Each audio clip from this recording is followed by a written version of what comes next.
Thank you very much. I've only been in the program for a little bit over a year, so I had no idea that they even did this. It was such a surprise, and when Tim called to tell me about it, I thought I had just been nominated, which was really exciting. And then I, after telling everyone, oh, I was nominated, I went back and I read the letter, and I said, oh no, I am. So thank you very much. I had lunch with my little sister Joanna a couple of weeks ago, and I told her about this, and I confided that I was very nervous about having to give a speech to a room full of strangers because I am not a very good public speaker, and I don't enjoy it. And I had no idea what I was going to say for 10 minutes. And she got quiet, and she thought about it for a second, and then she got excited, and she said, I have it. Tell them your name, say thank you for the award, tell them how much fun we have together, smile, and then run away.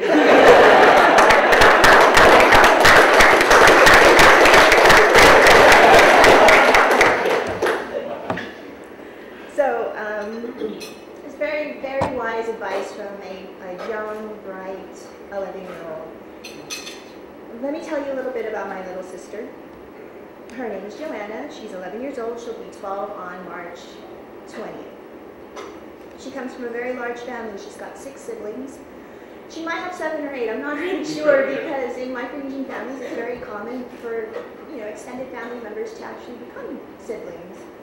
But there's always kids in and out of the house. She likes pepperoni pizza. She likes chicken nuggets. She likes SpongeBob. She says she doesn't like Justin Bieber, but when I created a Pandora radio station in the car, she knew all the songs. So I think she likes Justin Bieber. She likes science. She doesn't like math. She wants to be a police officer when she grows up. And she isn't afraid to stand up to bullies in school. We've had that discussion about bullying and things like that. And it's interesting to hear what a young person has to say about it. You hear about the media and parents talking about bullying, but if you ask a child, I got so much more out of that than reading the media reports about bullying. We see each other every couple of weeks, and I try to balance our time together between activities and just one-on-one talking. We've done things like homework over ice cream, we baked cupcakes together, we go to restaurants for lunch. And she's met my family and my friends. We spent time together in that sense. When we were first matched, I asked her to make a list of things that she wanted to do together. And when I got the list back, it was such a humbling thing to read because she put things down that I just completely take for granted and don't think are very exciting, like let's go have lunch at McDonald's or let's go walk on the beach.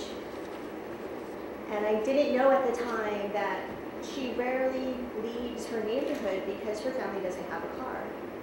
So, Agate and the homes around her is pretty much what she knows, except for the time that I go together. Some of my fears coming into this program was that I wasn't going to be interesting or fun or cool enough for a young person. I don't have any children of my own, so I don't know what's cool and exciting to kids.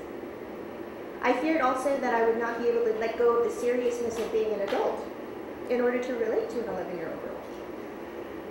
But then I thought about people in my own life when I was young that made an impact in one way or another, not as an official mentor, but people who just took an interest or spent time with me, whether they were teachers or friends of my parents or whoever.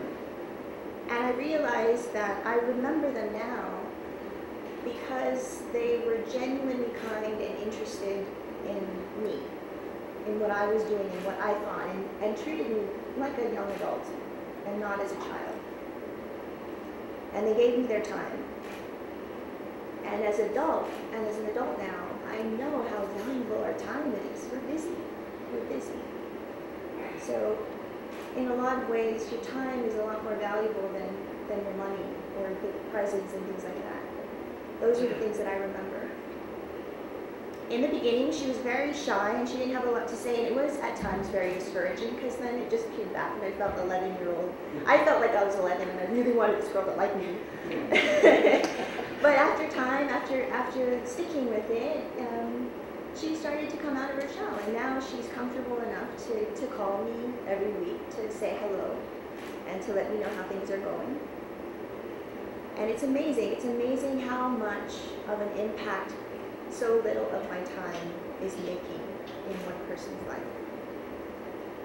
And it doesn't stop with Joanna. I feel that my time with her and my influence and friendship with her is permeating throughout her life and is touching her family. I feel like I am part of her family. Her mother, after a few months, told me once that if I'm not here and you can't get in touch with me, it's okay. You have my permission. Just take my daughter. I trust you.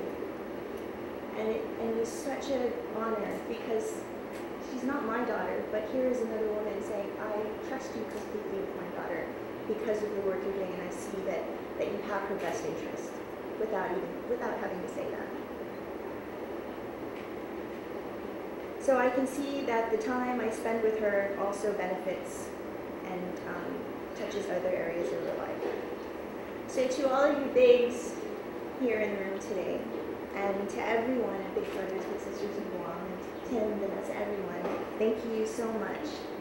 And you're all to be commended for the good work that you do because of the time and attention that you give our young people. I have no doubt at all that the children in our community are benefiting tremendously because of our commitment. And I'm very, very, very proud to be a small cog in this great machine. Thank you very much.